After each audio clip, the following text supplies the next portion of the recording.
বিশেষ প্রার্থনা করে থাকেন। যারা প্রকৃত কল্যাণকারী আত্মীয় পরিজন, আবার কথামৃতে আবার এরকম আত্মীয় পরিজনের কথাও আছে যে মৃত্যু আসন্ন,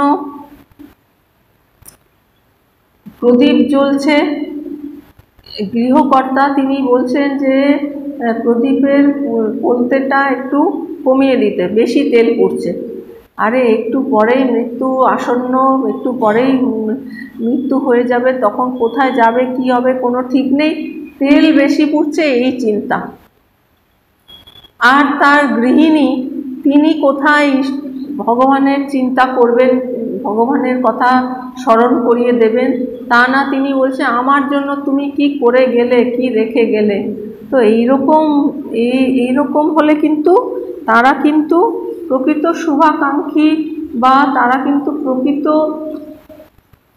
কল্যাণকারী নয়।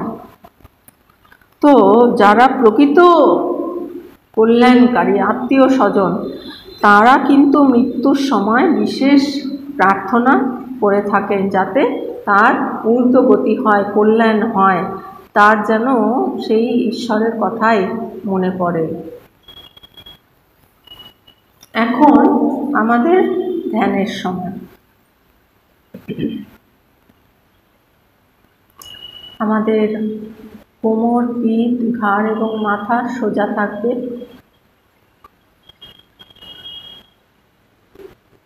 জোরে আমরা 3 বার শ্বাস গ্রহণ করব এবং ছেড়ে দেব।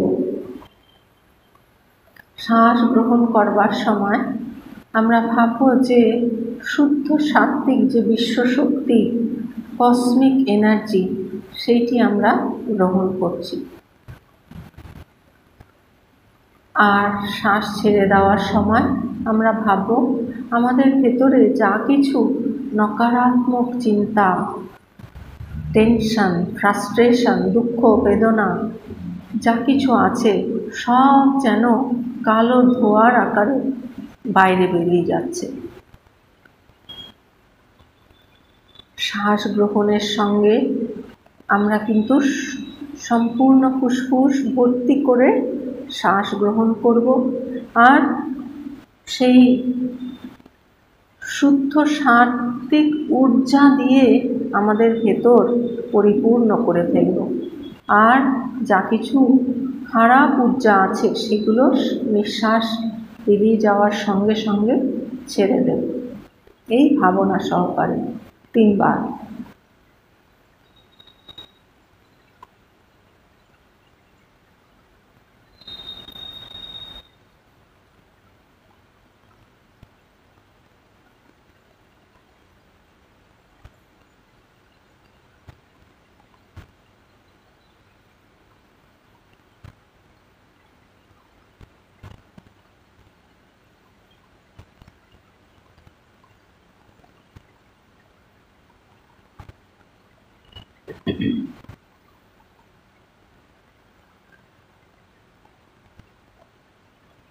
এবার আমরা একটু প্রাণায়াম অভ্যাস করব।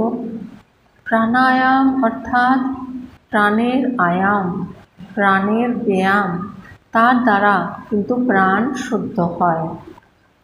তাই এটিও আমাদের সাধনার পক্ষে সহায়ককারী।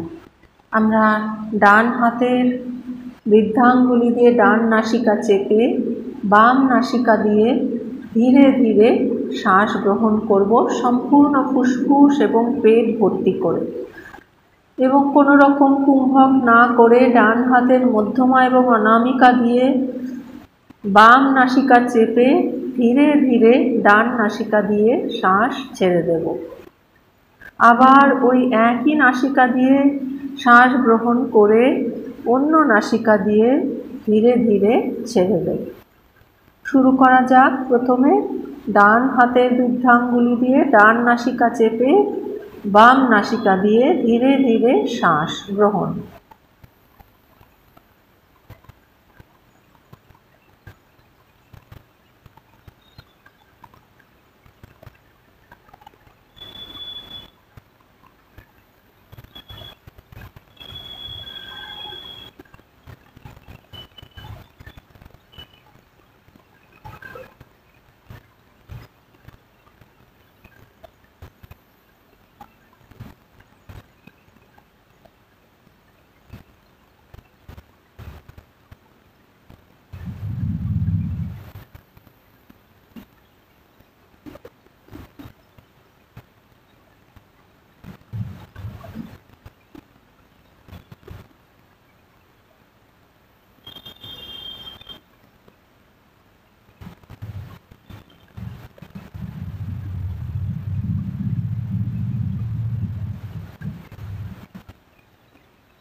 এবার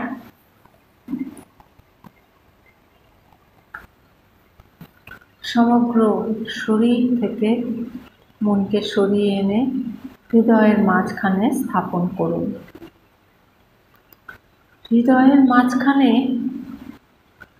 সেটি কিন্তু অন্ধকারময় জায়গা নয়। সেইখানে যেই অঙ্গগুলো থাকে, হার্ট, লাং ইত্যাদি, এখনকার মতো আমরা মনে করব সেগুলো সেখানে নেই। তার পরিবর্তে সেখানে বিরাজ করছে এক অনন্ত আকাশ। সেই হৃদয় গুফাতেই বিরাজমান অনন্ত আকাশ। আর সেই অনন্ত আকাশ কিন্তু আলোয় আলোয় পূর্ণ।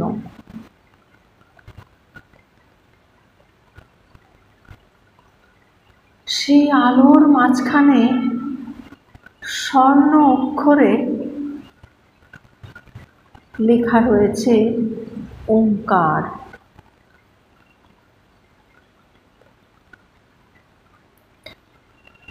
বর্তমান মন্ত্রে আমরা জেনেছি যে হিরণ্যগর্ভকেই ওঙ্কার রূপে সম্বোধন করা হয়েছে। আজকে আমরা তারই উপাসনা করব।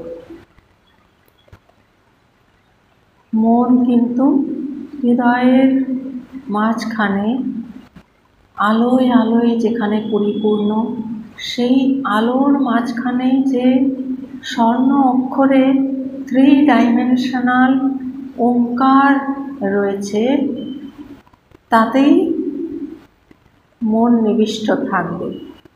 আমাদের অন্তর্দৃষ্টি সেখানেই নিবিষ্ট থাকবে। তার সঙ্গে আমরা জোরে ফুসফুস এবং পেট ভর্তি করে শ্বাস নেব এবং ধীরে ধীরে ওম উচ্চারণ করতে করতে শ্বাস ছেড়ে দেব। এটাই আজকে আমাদের উপাসনা। সকলে জোরে শ্বাস গ্রহণ করুন, পেট এবং ফুসফুস ভর্তি করে।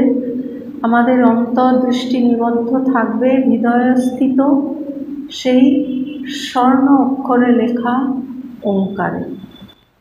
আর মুখে আমরা ওম উচ্চারণ করতে করতে শ্বাস ছেড়ে দেব। সকলে শুরু করুন, জোরে শ্বাস নিন।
ॐ पूर्णमदः पूर्णमिदं पूर्णात् पूर्णमुदच्यते पूर्णस्य पूर्णमादाय पूर्णमेवावशिष्यते।